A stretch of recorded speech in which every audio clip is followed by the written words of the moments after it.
बहुत ही सुंदर यहाँ पर कृष्ण सुदामा जी का दर्शन मिलन और हमारे बीच में डॉक्टर महेंद्र सिंह राणा, आपने नाम सुना होगा, देखा भी होगा, मिले भी होंगे। हमारे पूरे उत्तराखंड की बड़ी ही अच्छी शान है हमारी। डॉक्टर महेंद्र सिंह राणा आरोग्यम हॉस्पिटल बहुत ही सुंदर बना हुआ है जगदीशपुर में, बहुत बड़ा हॉस्पिटल है। देहरादून में आपका बहुत बड़ा हॉस्पिटल है, आरोग्यम मेडिसिटी है, मेडिसिटी और समाज के लिए हमेशा आगे बढ़ चढ़ करके भाग लेते हैं और हमसे विशेष प्रेम करते हैं, हमसे विशेष प्रेम करते हैं। तो हमने कहा डॉक्टर साहब कथा चल रही है, ऐसे सही करना हमने कहा डॉक्टर साहब कथा चल रही है, आज विश्राम दिवस है, आपका दर्शन हो जाए। तो मैं देख रहा था बहुत देर से पीछे बैठ करके कथा सुन रहे थे। तो संपूर्ण भागवत परिवार आपका हृदय से स्वागत करता है। ज्यादा समय न लेते हुए, क्योंकि भजनों का भी आनंद आप लोगों ने लेना है। ठाकुर जी को प्रसाद देकर के विदा कीजिएगा। भजनों का भी आनंद अभी आपने लेना है, आपके ज्यादा समय नहीं लूंगा। और चलिए, जब तक व्यवस्था बनने में चाह रहा हूँ, दो शब्द हमारे कुलवंत सिंह चड्डा जी आपको निमंत्रण देने के लिए आए हैं। मैं चाहूंगा अपने मुख से आप निमंत्रण दे सभी को कथा के लिए। माइक रखा हुआ था व्यवस्था।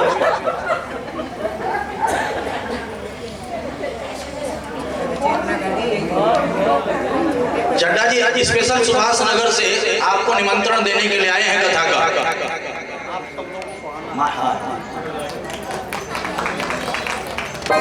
सुभाष नगर ये बगलवाला नहीं, धीरवाली से आगे जो पड़ता है सुभाष नगर, वहां से चल करके आए हैं।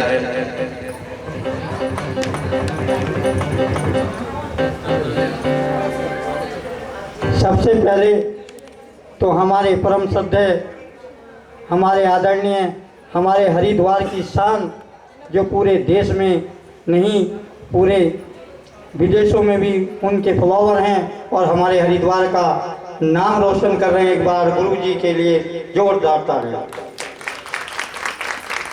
गुरु जी का उद्देश्य धन कमाना नहीं है, लोगों को जागृत करना है। और हम सब लोग गुरु जी के साथ हमेशा कंधे से कंधा मिलाकर लगे रहते हैं।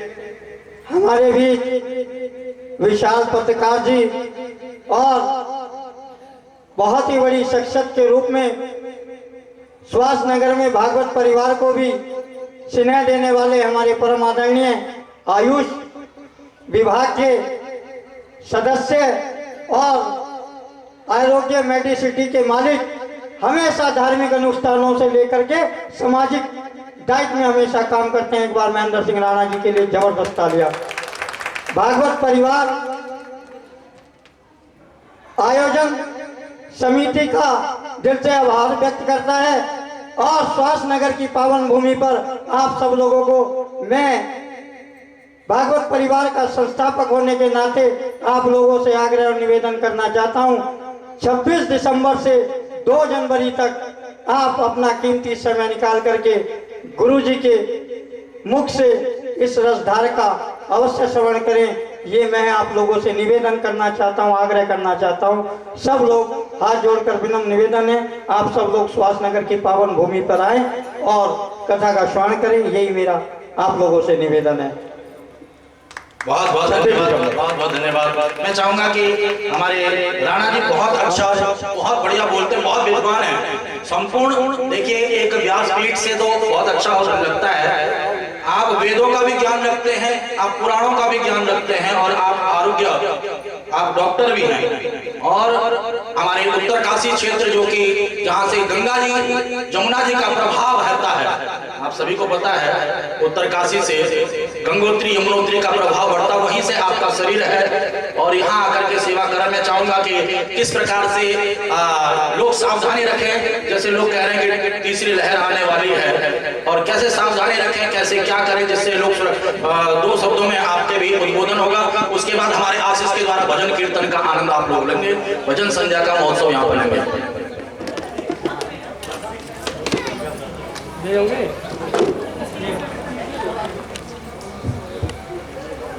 सीताराम समारंभान् रामानंदाय मध्यमान् अस्मदाचार्य पर्यन्तं वंदे गुरु परंपरा।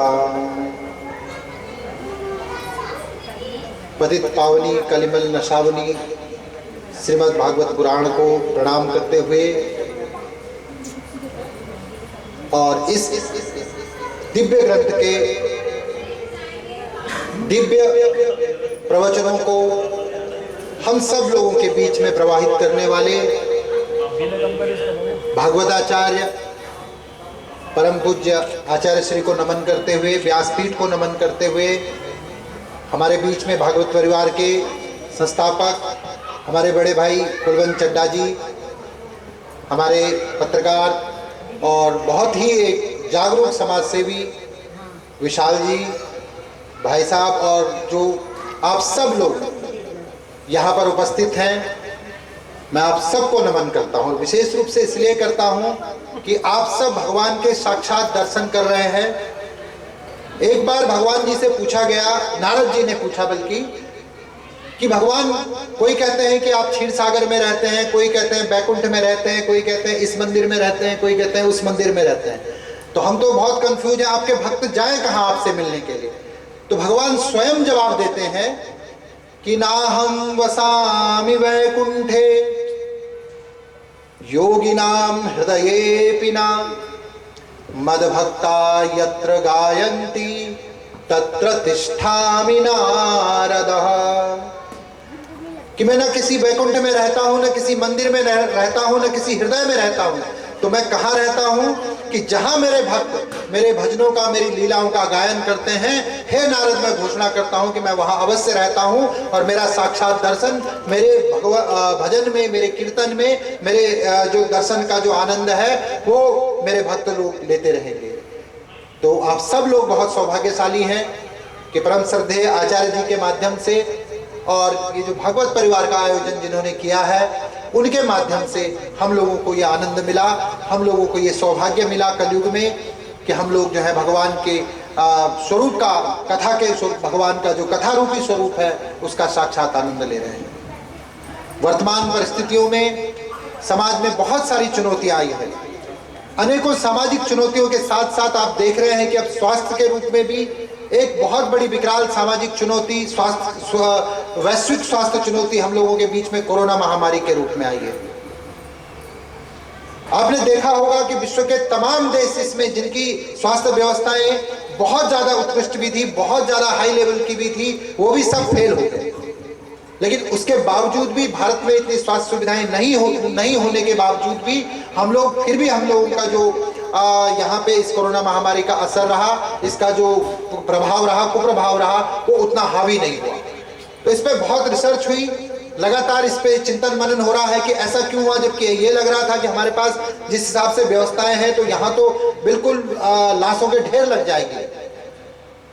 तो उसमें कहीं ना कहीं उस चिंतन में ये विचार जरूर आया कि एक तो भारत में जो एक महा औषधि के रूप में स्वयं भगवान धन्वंतरी जी के द्वारा हम लोगों को संजीवनी दी गई है आयुर्वेद की, क्योंकि भारत में आयुर्वेद की शक्ति भी साथ में जो है हमारे भारतवासियों की रक्षा कर रही थी, इसलिए इस महामारी का इतना प्रभाव नहीं पड़ा। और दूसरा, हरेर नामेव औषधम, कि जो भगवान के प्रति जो लोगों की आस्था थी, जो ईश्वर नाम का यहाँ पे निरंतर कहीं ना कहीं किसी न किसी माध्यम से जाप होता रहता था, उस रसायन की वजह से जो लोगों की इम्यूनिटी बढ़ी, जो रोग प्रतिरोधक क्षमता बढ़ी, कहीं ना कहीं वो भी एक बहुत बड़ा कारण रहा। क्योंकि भगवान का भजन, भगवान के प्रति श्रद्धा हमारे जीवन में सकारात्मकता देती है, एक भरोसा देती है कि जब सब फेल हो जाएंगे तो बड़े से बड़े डॉक्टर भी ये कहता है अब आप भगवान से प्रार्थना करो, और वो प्रार्थना काम आई। और जो उम्मीद, जो बाकी देशों को उम्मीद थी कि भारत में तो बहुत बुरे हाल हो जाएंगे, कम से कम उतना नहीं हुआ कि जितना अन्य देशों में, जहाँ की बहुत सुविधा संपन्न जो राष्ट्र थे, वहाँ पे जो हाल हुए वो भारत को नहीं देखने पड़े। तो इसके पीछे आयुर्वेद और भगवान के प्रति हमारी आस्था ने हमारी इम्यूनिटी को स्ट्रॉन्ग करने का काम किया, क्योंकि राम रसायन हमारे पास है, हमारे पास राम नाम रूपी रसायन है। और ये रसायन जब तक भारत में रहेगा, बड़ी से बड़ी महामारी से हमारी सुरक्षा कवच और ढाल का काम करेगा, ऐसा मेरा विश्वास है।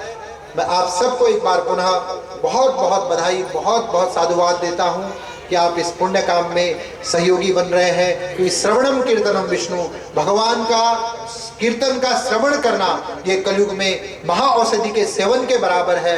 आप इस औषधि का सेवन जीवन भर करते रहें। परम श्रद्धेय आचार्य जी इस कथा का रसपान हम सबके बीच में कराते रहें।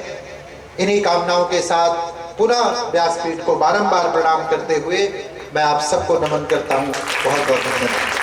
आप सबकी ओर से हमारे डॉक्टर साहब को मैं बहुत बहुत धन्यवाद करता हूं कि आपने अपना अमूल्य समय हम लोगों के बीच में दिया। इस कथा ज्ञान गंगा में गोते लगाए। यहीं पर श्री अखंड परशुराम अखाड़े के जो सदस्य हैं, श्री मोनू शर्मा जी भी यहाँ पर कनखल से उपस्थित हैं, सोनू शर्मा जी, अमित शर्मा जी भी उपस्थित है, करण भारद्वाज भी उपस्थित है, कुणाल शर्मा भी यहाँ पर उपस्थित है। आप सबका हृदय से स्वागत किया जाता है। चलिए यहाँ पर 5 मिनट में और लूंगा, क्योंकि मेरे को कहा गया है कि भाई 5 बजे तक आप कथा को 6 बजे तक आप विश्राम देना, उसके बाद आशीष के भजन यहाँ पर सुनना है। फिर भी मैं समय को ज्यादा लेकर के चले गया, खींच करके चले गया।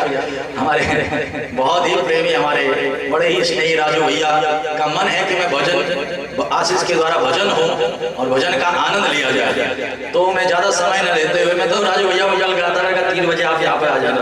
और राजू भैया ही सबसे लेट हो रहे, बताओ, बड़े वृंदावन बिहारी लाल की।